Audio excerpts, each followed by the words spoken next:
Hey guys, good morning and welcome back to my channel. Today we're gonna do luxury news. So we're gonna go through a lot of things that have been released. We're gonna talk about new bags from Dior, Chanel, the new Louis Vuitton collection, specifically the men's collection that I really liked. We're focusing a lot on the hottest it bags, the new Chanel Preppy Coco, but also I have a quick clothing haul with new things that I wanted to show you, specifically because there's this trench coat that I've been getting so many questions about and I'm so obsessed with it. And just a few transitional pieces. Right now I'm starting to get really excited because we're going from that full winter into starting to see a little bit of spring. We're seeing that when it comes to bags and clothing, so of course I wanted to kind of prepare myself. So I ordered a few pieces from Fabrique, and Fabrique is a collective designer brand and you can find designs from over 300 different designers that have worked previously for Bottega Veneta, Louis Vuitton, Prada, Chanel, Hermès. So of course the clothing is absolutely beautiful, the quality is amazing. It's basically the things that I tend to wear the most. So I thought of course to give you guys a little bit of a try on haul. The first one is going to be the Monty bag. I love so much Fabrique's bags. They have such an amazing quality. The designs are absolutely stunning. This bag is actually designed by Sophie Jousset. She's worked at Hermès, Celine, and Fendi, and you can really tell. And as you guys know, I've been really loving red lately, so I already own the Monty in the golden brown and I loved it so much that when I saw that they released it in this ruby color,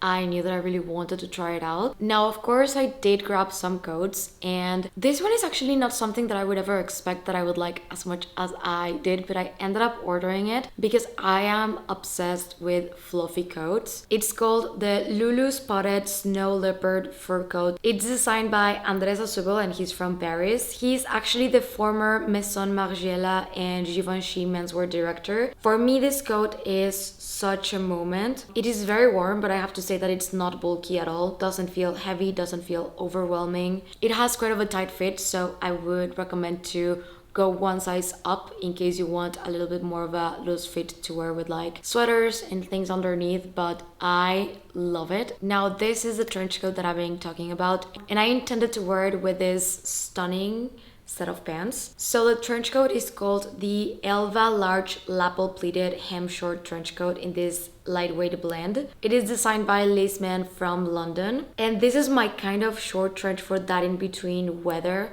I love the silhouette, I love the back. I am just obsessed with absolutely everything about this trench coat, like the bubble shape, the draping, the oversized lapels, everything is perfect. I've been wearing it so much and I just wanted to recommend it so much. And I am pairing it with the highly wide leg pants. These ones are really the kind of trousers that I like to live in. They sit flat through the waist and hips and then the leg is wide and very elegant. Now this blouse is also from Fabrique. I really love their blouses because they have very unique designs. This one is called the Cecilia Ruffle V-neck blouse in this burnout chiffon. It's designed by Anna Idigari from Paris and she has actually worked for Chloe, Kenzo, Dior. And as you guys know, I love anything vintage. And I had been looking for a navy blue short coat for quite a bit because I feel like they're so stylish. This is the Trevor Midnight Blue poncho coat in merino wool tweed. It's designed by Manu Santos from Los Angeles and he's worked for Marc Jacobs, Reformation. This coat is such a vibe. It has that poncho inspired cape silhouette and it looks bold but it's very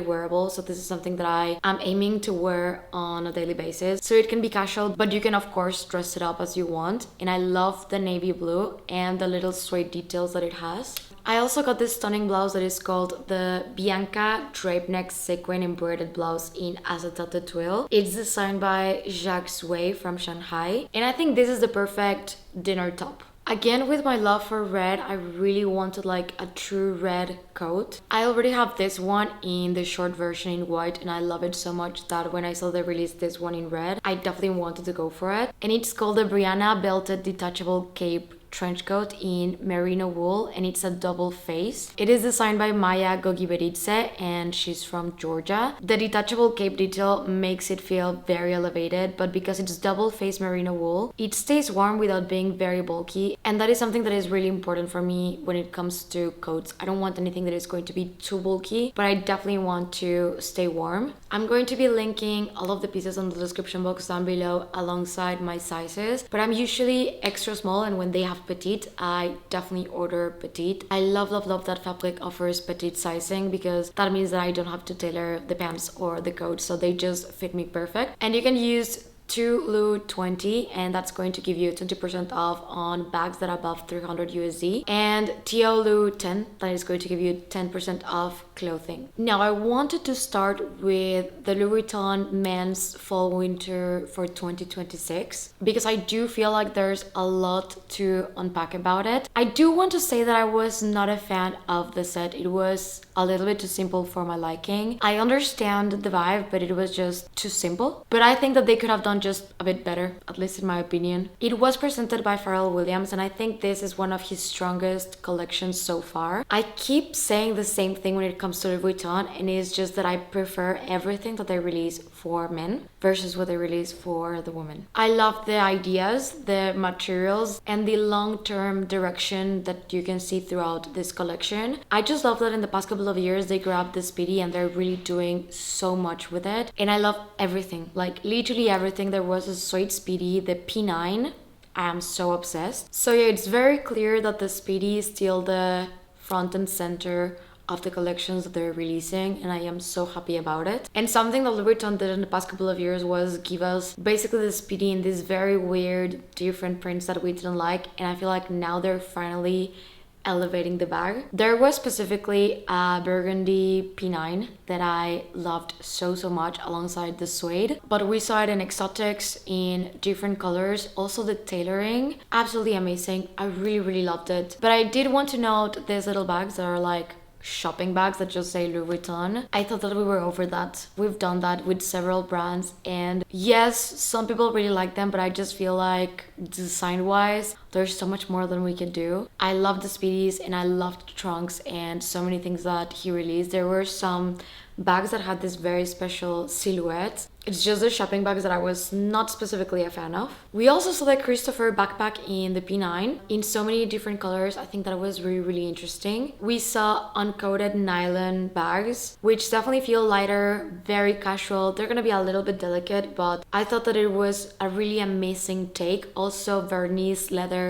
is making a comeback. Vernise leather is actually one that I am very scared of because I feel like it can be stained very easy and it doesn't age very well. But looks wise, I feel like it can be super stylish and very interesting. So I have like a love-hate relationship with it, but I love seeing it reintroduced into Louis Vuitton because it does feel like part of the core of the brand. So my final take would be that the runway was underwhelming, but the pieces were very strong, and I would love to get to see some of them in person. Now Loewe released bag charms. Like, we know that bag charms are going stronger than ever. Bag charms were massive in 2025. I mean, we had the Labubus. So many brands are still coming out with their own bag charms, and Loewe, I would say that is the strongest one of them all because they have really beautiful, whimsical, amazingly done pieces, and they have animals, vegetables. However, I thought that it was really interesting to show that they're releasing these horses, so it gives me a little bit of Hermès vibes. I don't know how you guys are gonna feel about them. There are two different colors. One of them is like in this brownish color and the other one is in like white. I hate to admit it, but I think I like them better than Rodeo's because they're more intricate, they have more dimension, they feel more intentional. For me, sometimes Rodeo's Pegasus, they feel like kind of DIY. Like, I know they're not DIY, but they're really flat, very comfortable in the bag. But I do like this a little bit more, and I think I would consider it a lot. They have so many different animals in case you're not looking into horses, but just wanted to show them to you guys. Now, of course, we're gonna talk about the Chanel 26 or the Preppy Coco, as many people call it. I have to say that I still think the Chanel 25 is in its core moment. I mean, I'm gonna talk also about Métiers, but we have a new bag. I've been seeing it absolutely everywhere. So it's definitely, I think, the bag of the moment. It always starts with one photo. And in this case, it was Jennie wearing this new Chanel bag that no one knew the name of, that no one had seen before. And the bag itself is actually very simple. It has an east-west elongated style, skinny leather straps that it's very much what's trendy right now. It's very clean, very minimal, and I've seen that it's basically in caviar leather with like gold hardware accents. So it is a very simple bag. It is very different from anything that Chanel has ever released. It does feel very preppy, very retro. It kind of reminds me of 60s Chanel, but still very relevant to the trends that we have right now. So it is a very interesting design, and I understand why it's going to be so hot. Also for the Chanel 25, that I cannot believe that it's only been a year and people are already saying that it's done, and now we're moving into the Chanel 26. Now the thing is that between the Chanel 25 and the Chanel Preppy Coco, I feel like the Chanel 25 is going to be a bit more trendy and died down faster than the Preppy Coco. Even though I like the Chanel 25 better, I don't think I would get the Preppy Coco because it doesn't seem as functional as a 25 for me. I do see it as a bag that is going to be very popular for a really long time. I think it has vintage potential because it has a lot of vintage aspects to it. So I think it is going to be a really good investment if it's a bag that is going to be practical for you. Personally, I think I would have to try it out first to make up my mind. Now, of course, I want to talk about Chanel Métiers because I was just obsessed. This show is exactly why Métiers is so important from Chanel. It's basically couture level storytelling, but with like a sharper focus and craft. You can go a little bit wilder when it comes to Métiers. They actually staged it in a subway station. It was really fun to watch. It really brought me back to the Chanel runways that I used to enjoy so much. It was jeans, zippers, trench coats, animal print. It was a lot of fun. It gave me very much like Sex and the City, Y2K vibes that Chanel had been lacking for a really long time for me. But I think before that, the collection is gonna need to hit the stores for people to see the hype that is going to be all around it. There were also so many dog references that I appreciated so much. And the animals of the novelty are giving Carl in a really good way. There was this like chipmunk bag, there was a giraffe bag. It was so different and so much fun. And of course we had a few 25 bags. There were a lot of sequins and a lot of colors. Just overall, I think it was a fantastic collection. I would have loved to see that presentation so much. Now, another bag that really caught my attention was the Alaïa Le Click. Apparently, Le Teckle is gonna take a step back and now we're focusing on the new one. And I actually kind of like this one a little bit better. It has a bit of a softer, slouchier vibe. I've always gravitated a little bit more towards slouchy bags versus structured bags. The closure of the bag is basically its whole personality, and that's why it's called Le Click. I do feel like it looks amazing, but I don't know how practical that bag is going to be. So I do think that if you love an east-west style bag and you want something a little bit different, this one is going to be an amazing option, because I do feel like we have been seeing Le Teckle a lot. So we have a new east-west bag on the market. Now, I know that everyone is